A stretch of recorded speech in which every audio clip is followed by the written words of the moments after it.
বাড়িটি যখন পুড়ছিল দাউ দাউ করে, তখন এক ছোট্ট কিশোরী বেরিয়ে এসেছিল সেই আগুনের বুক থেকে। সেই কিশোরীর নাম হলো দ্রৌপদী। না, কোনো দ্রুপদ আমায় আশ্রয় দেয়নি। যারা আশ্রয় দিয়েছিল তারা ছিল উদ্দেশ্য সন্ধানী, সুযোগ সন্ধানী।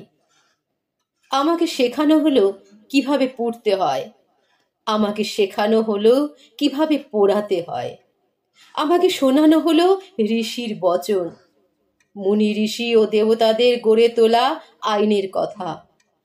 আমাকে শেখানো হলো কিভাবে প্রতিবার একজনের সঙ্গে রাত্রি বাসের পর স্নান সেরে হতে হয় নতুন।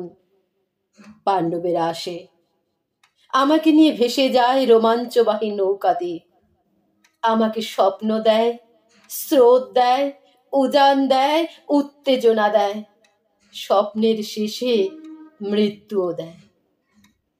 তবু আমি বেঁচে আছি, কারণ আমার একটি জানলা আছে।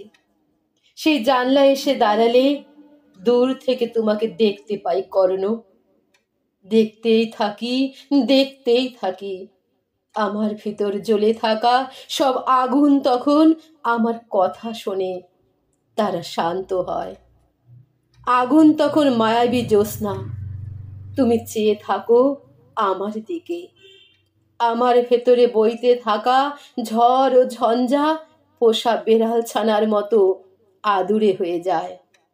অন্তর জুড়ে তখন আমার স্বর্গীয় সপ্তর্ষি মণ্ডল, শরীর জুড়ে তখন আমার অলৌকিক ধারা স্নান।